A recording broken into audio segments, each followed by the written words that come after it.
Cette carte, je l'ai longtemps gardée dans le dernier tiroir de mon atelier, celui où l'on range les choses que l'on ne montre pas aux clientes.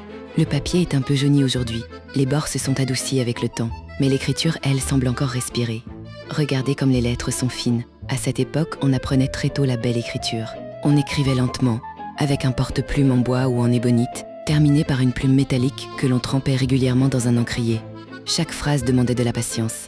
L'encre pouvait accrocher le papier, trembler légèrement au détour d'un mot, ou devenir plus sombre lorsque l'émotion pressait la main. C'est pour cela que les écritures anciennes ressemblent presque à des voix.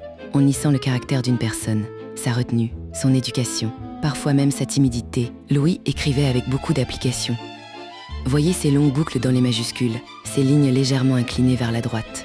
On sent un homme qui veut paraître convenable, respectueux, presque solennel dans sa déclaration. La carte porte aussi une autre histoire. Au recto, il avait choisi le portrait d'une jeune femme photographiée dans les studios Reutlinger à Paris. Ces portraits étaient extrêmement populaires autour de 1900.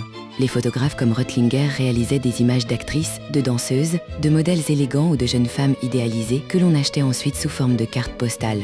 Paris en envoyait dans toute l'Europe. Les hommes choisissaient souvent ces images avec attention. Ce n'était pas forcément la femme qu'ils aimaient réellement, c'était plutôt une figure du rêve amoureux. Une manière discrète de dire « Cette image me fait penser à vous » ou peut-être « Voilà comment je vous imagine ». La jeune femme porte ici un grand chapeau noir orné de petites fleurs roses.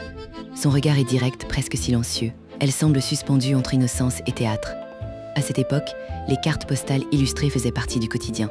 On s'en envoyait pour un rendez-vous, une pensée amoureuse, un anniversaire, ou simplement pour maintenir une présence dans la vie de quelqu'un. Le courrier circulait plusieurs fois par jour dans Paris. Une déclaration écrite le matin pouvait parfois être reçue avant le soir. Et beaucoup d'hommes préféraient confier leurs sentiments au papier plutôt qu'à leur propre voix. Je vais vous relire sa carte.